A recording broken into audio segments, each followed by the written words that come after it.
Поштован председавач со комисијата. Пред нас се две кризни состојби. Кризна состојба со електричната енергија и оваа кризна состојба со топлинската енергија за град Скопје. Одма да кажам на почетокот дека како партија баравме отчетност во однос на претходните кризни состојби во овие две смери. Таа отчетност не ја добивме. Затоа легитимно е правото на опозицијата да критикува, иако станува збор за сериозни проблеми со кои се соочува државата, проблеми кои час поскоро мора да се решат. Да бидам искрен, според мене парно ќе има, меѓутоа тоа што е проблематично е што се можни прекини во снабдувањето со парно грејење во град Скопје и квалитетот на услугата е доведена во прашање, односно количината на испорачена топлотна енергија. Зашто го ова констатирам? Затоа што на пазарот енергија има, меѓутоа знаете сите пореметени се пазарните принципи и таа енергија е многу скапа. Во таква ситуација ниту еден реален приватен економски оператор не може да обстои и затоа тука е владата да помогне во ваква ситуација, иако таа помош ќе биде на штета на буџетот и развојот на државата. Лошото во целата приказна е што ќе потрошиме многу пари за нешто што можевме многу порано да го предвидиме. Таков проблем имавме и претходната грејна сезона. Уште поголемо зло е тоа што и можеби и трагично, повторно имаме нејасни работи во целиот систем, што укажува на можности од коруптивни сделки, да не кажам криминал. За жал, како и претходно со репрогласувањето на кризните состојби, после одлуката на владата 30 дена прогласување на криза во топлинската снабдување со топлинска енергија, дискутабилна е оваа продолжување од 6 месеци, затоа што проблемот е правен, повеќе пати сме го елаборирале. Во овие претходни 30 дена владата мораше да најде решение на проблемот, поготово од аспект што веќе имавме ваква криза, претходната грејна сезона, да направи цврсти договори и граѓаните да имаат предвидливост. За жал тоа не се случи, па сега имаме ситуација каква што имаме. На повидок е решение, меѓутоа ниту еден субјект не може до крај, било тоа да е приватен, било тоа да е државата, да предвиди се што може да се случи. Каде е промашена целата приказна? Промашена е уште во законот, односно топлинската енергија, како и електричната енергија, е енергија која има регулирана цена и цената се формира кога тој што испорачува топлинска енергија ќе достави соодветни прикази на потрошеното. Нормално на сето тоа ќе му се додаде и одреден профит за своето работење и на тој начин регулаторна комисија за енергетика ќе ја формира цената. Факт е дека зголемувањето на цените на енергенсите го принуди БЕК да излезе од играта на снабдување со енергија, затоа што нема на располагање толку финански средства да може за една грејна сезона да обезбеди енергија. И тука владата постапи како што постапи, му е одзема лиценцата по барање на БЕК и се јави како сервис на услугата за испорака на топлотна енергија, мислам за владата. Проблемот дополнително настанува со тоа што владата игра чист популизам и тука може би е и основа на нашата реакција, затоа што првин ја утврдува цената до потрошувачите, а остатокот од трошоците кои не ги знае, ќе ги покрива со буџетски средства. И тоа е во ред. Граѓаните имаат некоја предвидливост, знаат за колку проценти ќе скапне парното. Меѓутоа, проблемот е што државата не знае во што се втурнува и колку трошоци ќе испаднат на крајот. Во едно такво работење и со тоа што е бекграунд на владата, начинот на кој работи, можеме само да се сомневаме во се и сешто.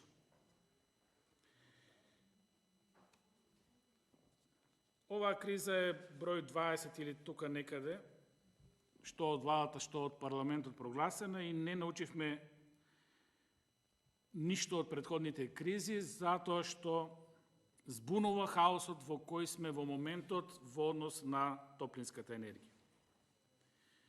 Владата му ја одзема лиценцата на БЕК, помина и тие фамозни 90 дена каде што согласно Закон за енергетика БЕК треба да снабдува со енергија, тие беа топли месеци, така да немаше таква обврска БЕК.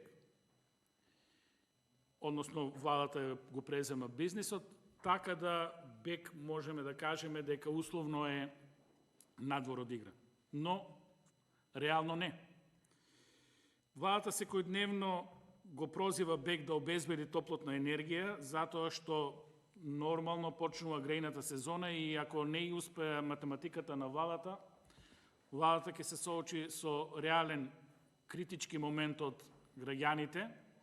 Затоа сега трука треба БЕК да ја доигра улогата на лошиот играч и покрај тоа што има ситуација БЕК да нема лиценца, БЕК се уште фигурира во системот за снабдување со топлотна енергија, незаконски.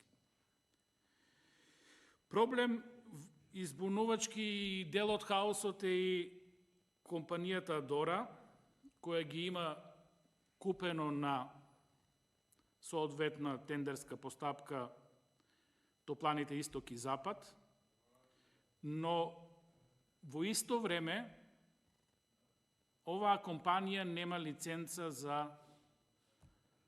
производство, односно за понатамошна дистрибуција на таа енергија.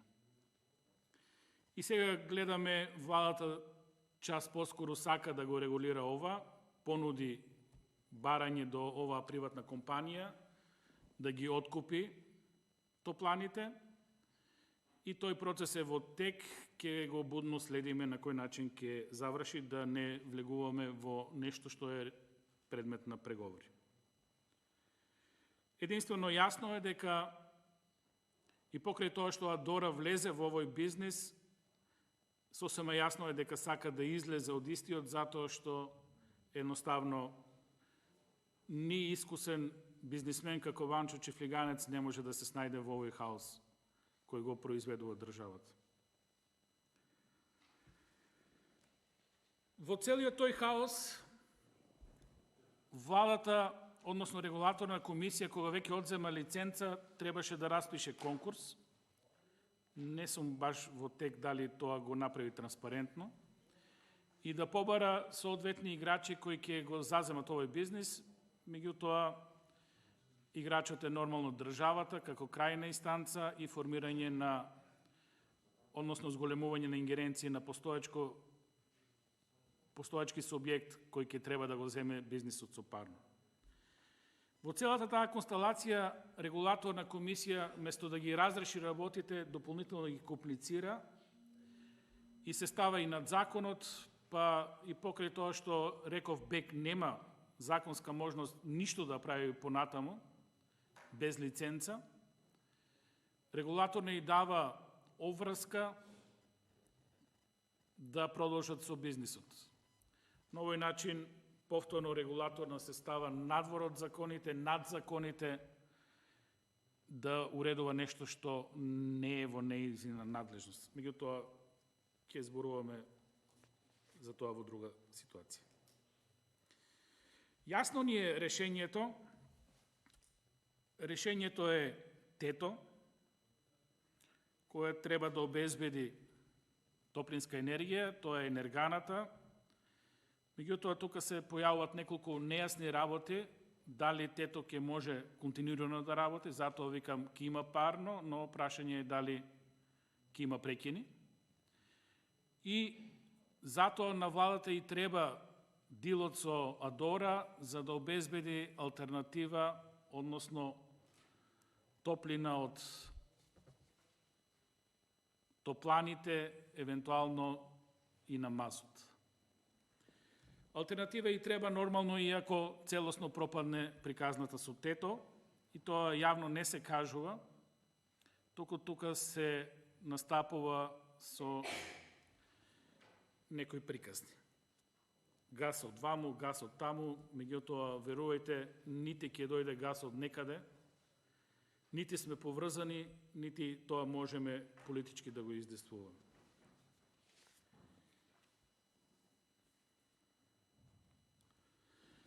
Да не должам многу, повторно ќе ја прозвам регулаторна комисија и хаосот кој дополнително го прави во целиот случај. Само ќе го спомнам случајот со зголемените сметки за парно, 40%, реакцијата и на владата и на регулаторна комисија, дека не е 40% изголемувањето на сметките за парно грејење на Скопјани, туку е 14%. Избунувачко е што стигнаа тие сметки кај граѓаните, се постапи како што се постапи, меѓутоа одговорен нема.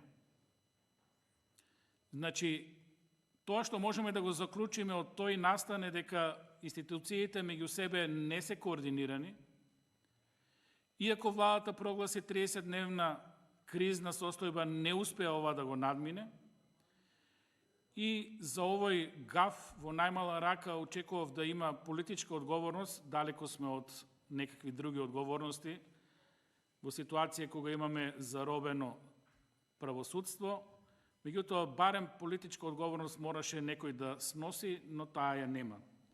Тоа е мисловна именка за оваа влада. Што да очекуваме во иднина? Доброто сценарио е ако успееме како ланската година да владата најде јазик со тето и да обезбеди тето соодветно снабдување на 70% од топлинската енергија, затоа што реално кај тето топлинската енергија е нус производ, односно ако не ја искористат, таа треба да стават во земја, односно да ја ладат таа вода. Меѓутоа, проблемот е што тоа е приватен субјект и затоа час поскоро и треба оваа кризна состојба на владата за да може да се наметне како фактор и да наметне своји правила во играта. Меѓутоа, се плашам дека и руската компанија веќе има искуство со владата и не знам како ќе го менаџира целиот процес. Моја перцепција, ова лична перцепција, дека играат на игра, дека немаат континуирано обезбедено газ, меѓутоа владата ни оддалеку не може истиот да го обезбеди, затоа што станува збор за огромни пари. Верувам дека со Адора полесно ќе се договорите, меѓутоа и таму гледаме незадоволство, па ќе видиме што ќе се случи. Тоа е бизнис вреден десетина милиона евра. Едноставно, Адора сака да си ги врати парите и да излезе од целиот овој хаос. Зборите дека со дистрибуција веќе е завршена работата, дека имате веќе и можност уште утре да ги дадете лиценците на СМ за дистрибуција и за пренос, и тоа е во ред, меѓутоа повторно останува лошото сценарио, лошата приказна дека БЕК мора да одигра до крај во интерес на владата и тука се прозива како лошиот играч.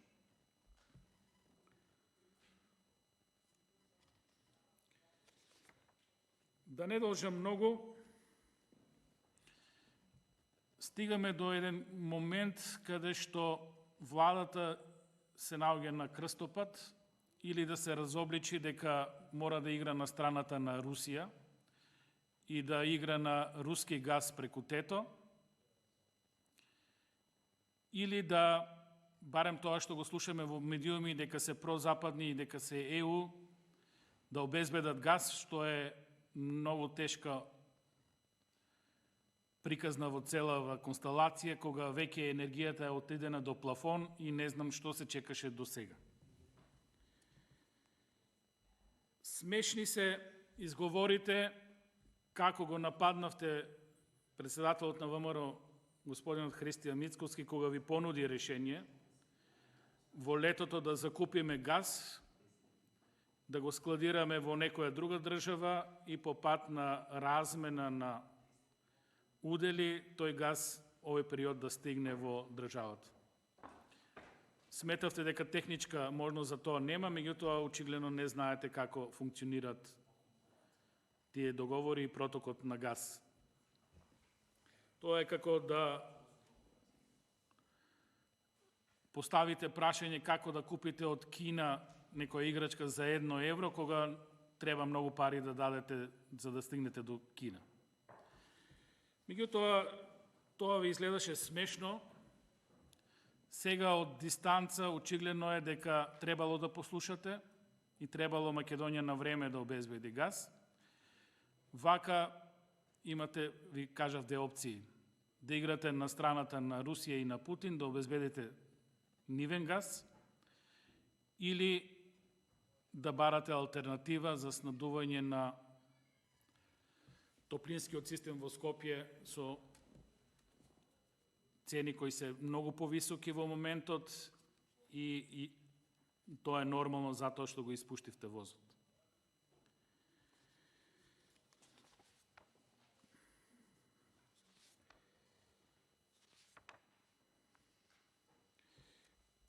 Вашиот проблем во енергетската криза е тоа што не решавате енергија, туку решавате пари. И во време на кризи, кога решавате пари, верувајте, многу поголеми играчи има на пазарот и ќе се случи најлошото сценарио, Македонија ќе потроши многу пари за оваа енергетска криза и за електрична енергија и за парно, а граѓаните ќе добијат само повисоки сметки. Немате алтернатива за енергијата, затоа што без енергија значи колапс на државата, значи смрзнување на луѓето, значи учениците да ги испратиме дома, значи институциите да работат со скратено време, значи премрзнување на се живо во државата, или, реков, да потрошите многу пари. Свесни сте и добро е тоа што сте го процениле дека морате да обезбедите алтернатива за ТЕТО и морате да евентуално ги пеглате ситуациите ако ТЕТО не работи и не обезбедува топлотна енергија. Како ќе го изведете тоа? Тоа е вашата дилема во моментот, иако јавно, транспарентно не излезете и не окажувате тоа. Меѓутоа, очигледно дека работите на таа проблематика, за жал прекасно, сите можни претходни решенија ви се испуштени.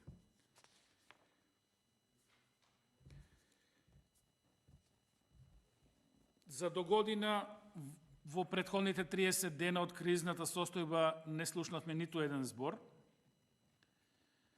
За догодина, верувам и дека нема да слушнеме ни после прогласувањето на кризната состојба за 6 месеци дополнително, уште некој ден за да се заврши грејната сезона.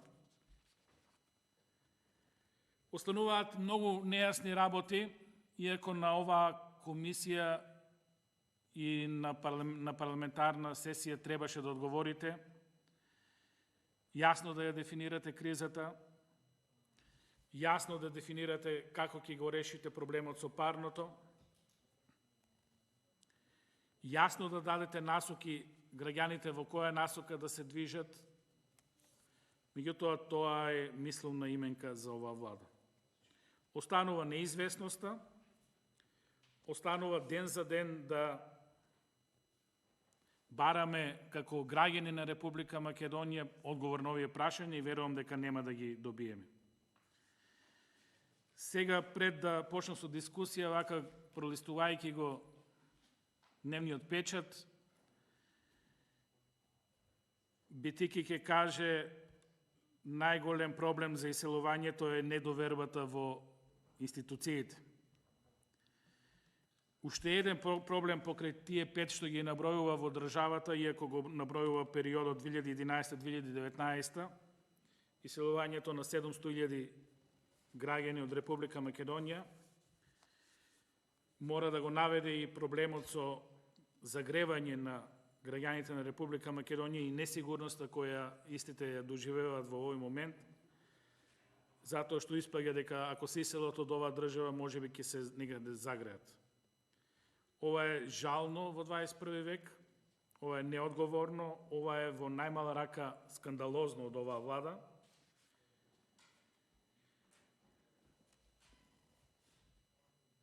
Не дека нема решенија, и Европа е во криза, меѓутоа погледнете ја, веќе Битики ја спомнува во интервјуто и Германија.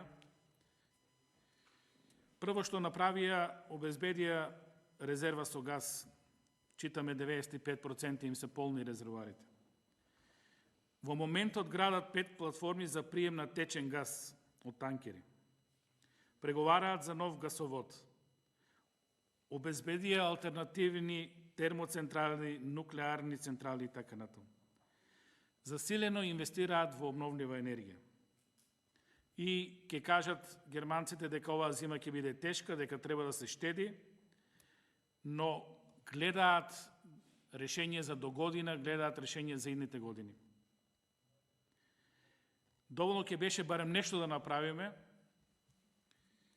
доволно ќе беше барем една од овие работи да направевме како држава, а ние како македонци во една друга комисија, во едни други констелации, заклучивме дека клучно решение за оваа држава е на дивоградбите да инсталираат соларни панели и на тој начин ќе ја решиме работата. До таму отиде на работата, тотално е испуштена од контрола, никој не решава реални проблеми, решаваме проблеми на поединци. Никој не мисли за обичниот човек, никој не мисли за граѓаните на Република Македонија. Да не должам многу, во интерес на времето, може да се зборува многу на оваа тема.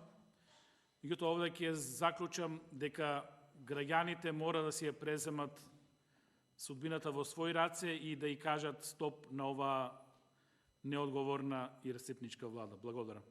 Благодарам. Еден пратеник пријавен за збор е пратеникот Мирча Џијовски. Повелете.